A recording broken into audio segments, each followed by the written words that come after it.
You have the hustle, the grind, the discipline, David Goggins style people. And on the other side, you have the spiritual people who are expanding their consciousness, who are doing all the inner work. And initially I thought that these two groups were polar opposites.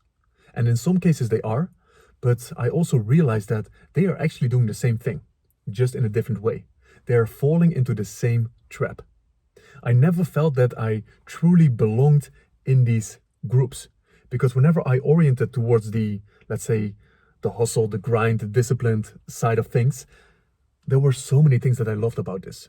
The hard working side, having big dreams, big visions, and working towards it, building something, creating something. This whole process is fun, and developing self-mastery this way. And I also felt like something was missing, because whenever I spoke to these people or whenever I heard these people talk, it felt empty to me. Like, why are you doing what you're doing? There must be a deeper meaning or purpose to life and to our existence on this planet. And this is why I also started to orient towards the more spiritual side. So when I was exploring all of these things that were going on inside of me, where are all these feelings coming from, all these thoughts, how can I break free from these patterns, how can I do that inner work and create freedom around all my experiences in life, like this was amazing. Like the things that I could experience through all of that inner work, it was incredible. And at the same time, I felt like something was missing as well on this side. Because what I noticed with a lot of spiritual people that I was talking to, they weren't creating anything. They weren't doing shit, to be honest. They were just sitting and doing all the inner work, creating freedom around all the fears that they experienced, but they were not building anything. So this side also frustrated me. And I'm like, where is the harmony between both sides? And what I realized by dabbling in both sides is both of them are doing the same thing. They are all avoiding the actual truth that is underneath everything of why they are doing what they're doing. If we're looking at the hustle bros, the grinding, all of the discipline side of things, yes, there is a lot of power in this, but why are they doing what they're doing? There's such a big attachment to money, to a lifestyle, to status, to followers, to women, to the six-pack. Their whole self-worth, their whole identity is tied into this thing. So that's why it's all about proving people wrong, because they're constantly creating from this anxious, desperate energy. That's why it didn't resonate with me, because not because of what they were doing, but the place they were doing it from. It was all out of anxiety, out of frustration, out of anger, out of desperation, because I need the money, otherwise I'm not good enough. I need the money to be worthy. So it's not that let's build these things because it's fun to be building, because I want to live life like this. It was, I need this thing, I need the money, otherwise I'm not good enough. I need this validation. So they're saying that they're creating freedom, and they're saying that they're doing all of these things out of a place of service, but you can feel the anxiety that's underneath it. And that's something that didn't resonate with me. So they are avoiding a deeper truth that is actually underneath the surface. That they're, in most cases, they're too afraid to confront that truth. Similar to the spiritual people. They are also afraid to confront the truth, not the same one, but the spiritual bypassing that is happening is insane in a lot of different groups and communities. Because what they are actually afraid to do is doing the work that actually matters, doing the work to build something and create something. They are afraid to expose themselves and to be rejected or to be insulted by people, to receive these judgments. This is what they're avoiding, and they're avoiding this by doing all the inner work. So it may feel uncomfortable to dive into the past and dissolve all of this trauma. Yes, this is uncomfortable, but this is their comfort zone. It is their comfort zone because this is familiar to them. Stepping into the uncertainty, that is what they're truly afraid of. So both groups, they seem like they're opposites.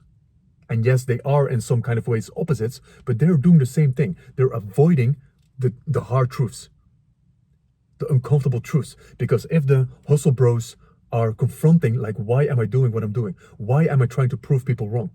Why do I give power away to people over the way that I feel? Why do I let anxiety run my life? They are too afraid to have this confrontation because they would realize that all of what they were doing was coming from the wrong place. And to come to terms with that, the ego does not allow this. The ego rather wants to be right and imprisoned than to be wrong and free. So that's why there is no confrontation, because they would justify this way of living by saying, well, this is my drive. This is my driver. This is my motivator. Like, I can't get rid of this. because this is all they know. All they know is to create from a place of anger, to create from a place of desperation, from a place of anxiety, from a place of lack, of not being good enough, and trying to make all the money and have the lifestyle to be finally good enough. That's what they're actually creating for. But to come to terms with that means to also let go of that driver and that motivator. And that's a scary thing to do. That's the scariest thing to do. So that's why they're not confronting the real truth that's underneath it.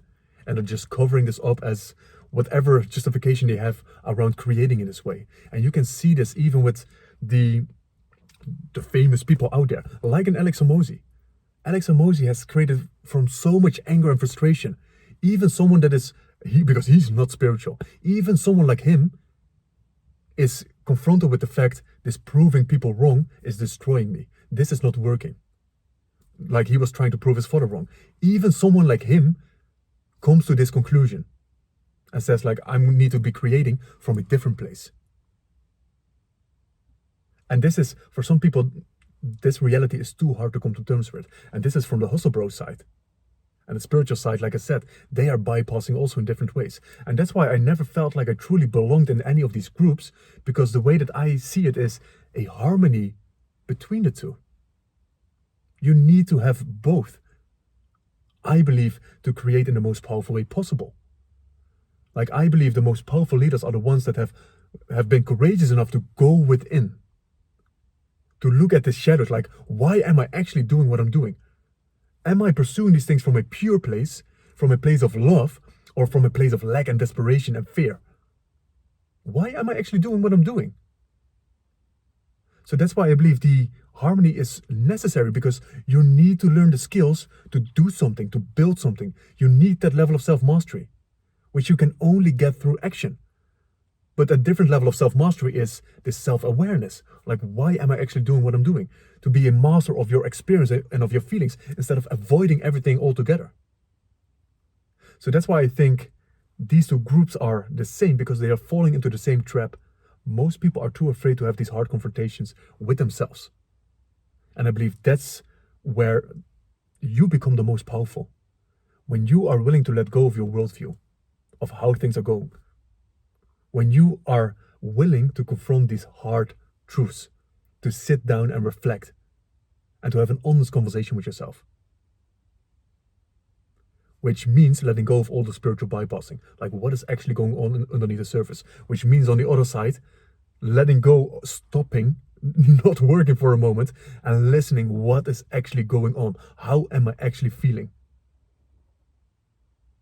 So that's just a rant, just a thought that was present for me today very strongly, because I had this feeling of, this is constantly the feeling that I have, like I don't belong in any of these categories. So when I'm thinking about, for example, creating these videos, or when I'm thinking about creating content, I want to fit into these categories, one or the other, but I'm like, but I don't belong there. I don't want to play the status game. Like, I don't resonate with that. But I also don't want to play this spiritual kind of game, because I love building shit. But it's all about what place is it coming from. It's not about what you can observe. It's not about the action, but what is the intention behind it? Why are you doing what you're doing? Who are you being? Where is it coming from? That is what it's all about. Because you can be building beautiful things from a place of, because inspiration, from a place of love, from a place of giving and service, because it's just awesome to be living life like this, or you're doing it from anxiety and desperation. So that's why it's not about the action and not about the ambition. There's nothing wrong with this. But what is the place that you're doing it from? Are you really connected to the deepest truth of you? And this is the thing that I believe most people are avoiding, but I also believe that this is where you will get the most power from, when you are connected to your deepest truth. Not with the bypassing, not with the justification, but really, how do you feel? Like, how do you really feel underneath everything? And once you're able to connect to that, I believe when you start creating from that place, then life is going to be fun. It's going to be such a fun game to be playing, to be both playing the spiritual game, the inner work game, and to be building things, the hard working game, because these two worlds, they work together. They're not separate from each other.